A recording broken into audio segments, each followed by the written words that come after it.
శ్రీమాత్రే నమ. జయ గురు దత్తాత్రేయ నమ. ఈ వీడియోలో మనం వృశ్చిక రాశి వారికి జూలై 16 నుంచి 31 మధ్యలో జరగబోయే పక్ష ఫలితాలు పరిశీలిద్దాం. మరి వృశ్చిక రాశి వారికి శుక్రగ్రహ సప్తమ స్థితి ఈ రాశి వారిలో కొత్త ఉత్సాహాన్ని, కొత్త ఆనందాన్ని, సంతోషాన్ని కలిగించడం జరుగుతుంది. మీ యొక్క వ్యక్తిగత ఆకర్షణ పెరుగుతుంది. బాగా రిలాక్స్గా ఉండి ఏదో ఒక ఎంటర్టైన్మెంట్ కార్యక్రమంలోనో, మీకు ఇష్టమైన వారితోనో కాలక్షేపం చేయడమో, గడపడమో జరిగే అవకాశం ఉంది. ఏదో ఒక వివాహ కార్యక్రమంలోనో, వినోద కార్యక్రమాల్లో పాల్గొనడం జరుగుతూ ఉంటుంది. అలాగే చాలా కాలంతో మీతో విరోధం పెట్టుకున్నటువంటి భార్యాభర్తలు అవ్వచ్చు, అలాగే ఏదన్నా స్నేహితులు అవ్వచ్చు, ఈ సమయంలో తిరిగి మళ్ళా కలుసుకొని చాలా ఉత్సాహంగా గడిపే అవకాశం అది ఉంటుంది. వివాహ ప్రయత్నాలు చేస్తున్న వారికి యాజిటీజ్గా వివాహ ప్రయత్నాలు ఫలించే అవకాశం చాలా వరకు ఉంది. సప్తమం మగపిల్లలకి వివాహం జరగాలంటే సప్తమ స్థానంలో శుభగ్రహం గోచారీత్యా వచ్చినప్పుడు, స్త్రీలకు వివాహం అన్నది స్త్రీలకు మాంగళ్య స్థానం అష్టమ స్థానం కాబట్టి అక్కడ గురువు ఉండడం వల్ల స్త్రీలకు కూడా వివాహపరంగా అనుకూలంగా ఉంటుంది. ఇది స్త్రీలకి ధనాన్ని కూడా ఇచ్చే అవకాశం ఉంది. అంటే కామన్గా అందరికీ ఉంటుంది, స్త్రీలకు ఇంకా ఎక్కువ సౌకర్యం ఉండడం జరుగుతూ ఉంటుంది. ఈ విధంగా వివాహపరమైన సమస్యలు తొలగుతాయి. అలాగే ప్రియమైన వారిని, ఇష్టమైన వారిని కలుసుకుంటారు. చాలా వరకు హ్యాపీగా గడపడానికి అవకాశం ఉన్నది. ఇంచుమించుగా మనకి ఈ పక్షంలో 26వ తారీఖు వరకు కూడా ఈ విధంగా ఉంటుంది. 26 తర్వాత మరి ఇంకా బాగుంటుంది అన్నమాట. అష్టమంలో ఏర్పడినటువంటి ఈ గురు శుక్రుల కలయిక చాలా వరకు ఒక గొప్ప తీపి అనుభవాన్ని, విశేషమైనటువంటి ఆర్థిక సంపదని ఇవ్వబోతుంది. ఎందుకంటే ధనాధిపతిగా అష్టమ స్థానంలో సంచరిస్తున్నటువంటి గురువు ధనస్థానాన్ని వీక్షిస్తూ, గురువుతో కలిసిన శుక్రుడు కూడా ధనస్థానాన్ని వీక్షించడం వల్ల ఒక విధంగా ఆకస్మిక ధనలాభం అనడం ఇంపార్టెంట్ ఉంటుంది. అది ఇన్సూరెన్స్ ద్వారా అవచ్చు, చిట్ ఫండ్ ద్వారా అవచ్చు. ఇంకా చాలా కాలంగా ఈ ధనం మనకి రాదు, ఇంకా వదిలేసుకున్నాం అన్నది తిరిగి రావచ్చు. కొన్ని సందర్భాల్లో ఈ వివాహ సంబంధించినటువంటి సెటిల్మెంట్ అంటే డౌరీ రూపంలో రావచ్చు, భరణం రూపంలో రావచ్చు. ఏదైనా సరే ఊహించినంత వరకు ఆర్థిక పరంగా అటు కేవలం ధనమే కాదు, అటువంటి శుభవార్త కూడా మీరు ఈ సమయంలో వినడం జరుగుతూ ఉంటుంది. అలాగే స్థిరాస్తి కొనాలనే మీ యొక్క ప్రయత్నం చాలా వరకు నెరవేరుతుంది. కానీ మీకు గతంలో ఉన్నటువంటి స్థిరాస్తి ఏమైనా ఉంటే అది విక్రయించడం కానీ, దాన్ని మార్చడం వల్ల కానీ కొత్తగా స్థిరాస్తి కొనే అవకాశం ఉంది.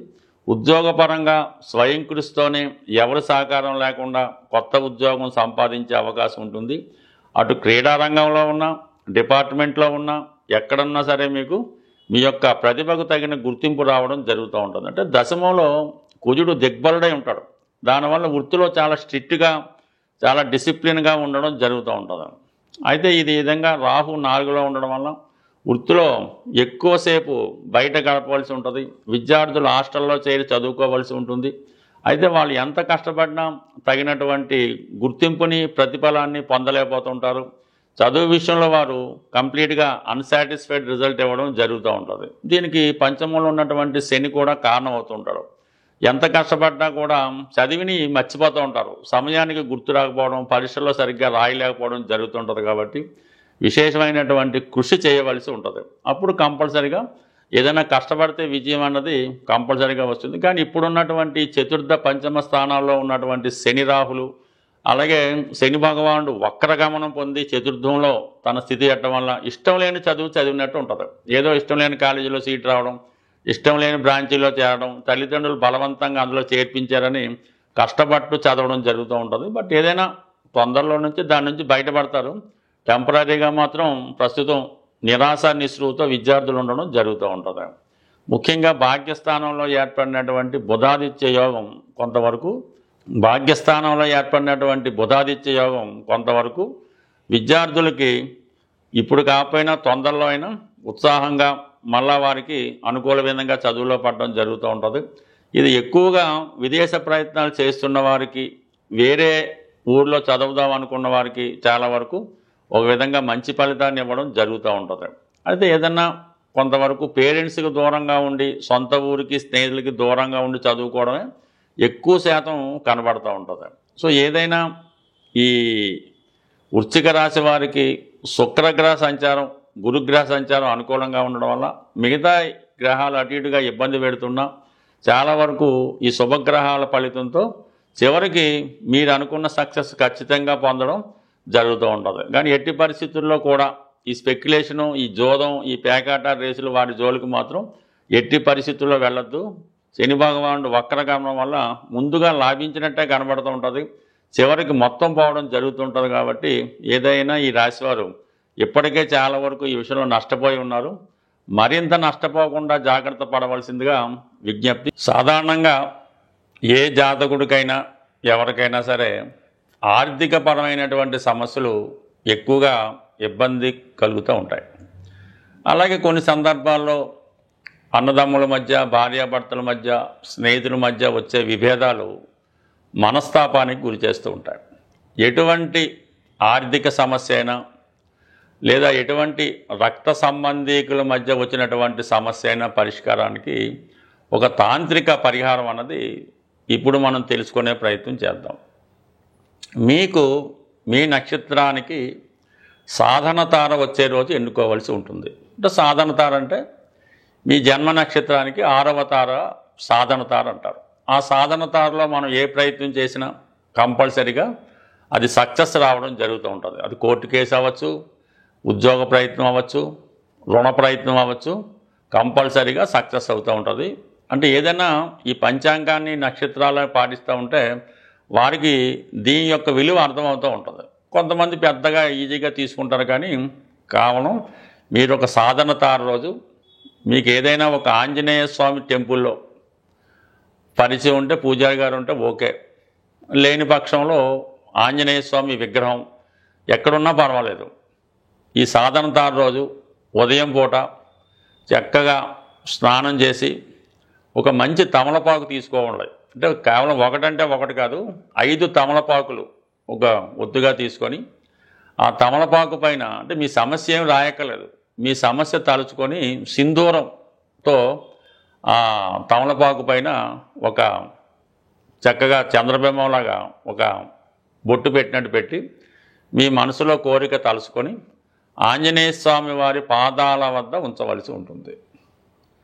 ఈ విధంగా ఒక్క 41 రోజులు ఈ యొక్క ప్రయత్నం, ఈ యొక్క నియమం చేయడం వల్ల వీలైతే ఈ 41 రోజులు కూడా సాత్వికమైనటువంటి ఆహారం తీసుకోవడం, హనుమాన్ చాలీసా పారాయణ చేయడం, ఈ పటిక బెల్లం అంటే ఇంటి దగ్గరైనా మీరు ఈ ఆంజనేయ స్వామి విగ్రహం దగ్గరైనా పటిక బెల్లం నైవేద్యంగా పెట్టి ఈ 41 రోజులు విధి విధానంగా పూర్తి చేయడం వల్ల ఎటువంటి సమస్య అయినా 100% నెరవేరడం జరుగుతూ ఉంటుంది. ఇది ప్రయత్నం చేసి చూడండి. స్త్రీలు ఆచరించినప్పుడు మధ్యలో గ్యాప్ వస్తే 5 రోజులు సెలవు తీసుకొని మళ్ళా కంటిన్యూ చేస్తే అటు వివాహం కాని వారికి వివాహం అవుతుంది, భార్యాభర్తల మధ్య గొడవలున్న పరిష్కారం అవ్వడం జరుగుతూ ఉంటుంది. దీంతోపాటు ఇంకొక చిన్న రెమెడీ అంటే దురదృష్టవశాత్తు ఈ సిటీలో ఉన్న వాళ్ళకి ఆ రెమెడీ జరగకపోవచ్చు. ఎందుకంటే మనకి కాకులు అన్నవి కనబడటమే లేదు. అవకాశం ఉన్నవాళ్ళు కాకులు వస్తూ ఉంటాయి. మీకు ఏ సమస్య అయినా అవటం లేదు, ఇబ్బంది పడుతుంది, అప్పు దొరకడం లేదు, ఏది ఈతి బాధలు ఉన్నా, ఇంట్లో సమస్య ఉన్నా మీరు భోజనానికి ముందు, అంటే మీరు మధ్యాహ్నం భోజనానికి కూర్చునే ముందు మీ యొక్క అంతా విస్తరి అంతా వడ్డించిన తర్వాత కొద్దిగా అన్నం ఏదో కూర కలిపి ఆ ప్రహరీ గోడ మీద ఈ కాకికి ఆహారంగా పెట్టి, అంటే కాకి వచ్చిన తర్వాత, అంటే ముట్టుకున్న తర్వాత మీరు తింటే అది మీకు చాలా సక్సెస్ వస్తుంది.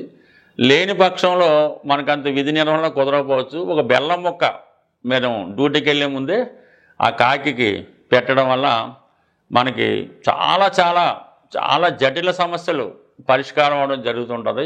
ఏ సమస్య అయినా ఒకరోజు పెడితే అది సరిపోదు, అది మొక్కుబడిగా చేసినా కూడా సరిపోదు. సంపూర్ణ విశ్వాసంతో చేయడం వల్ల కంపల్సరీగా మీకు ఎటువంటి సమస్య అయినా ఈ పరిష్కారం అవడం జరుగుతూ ఉంటుంది.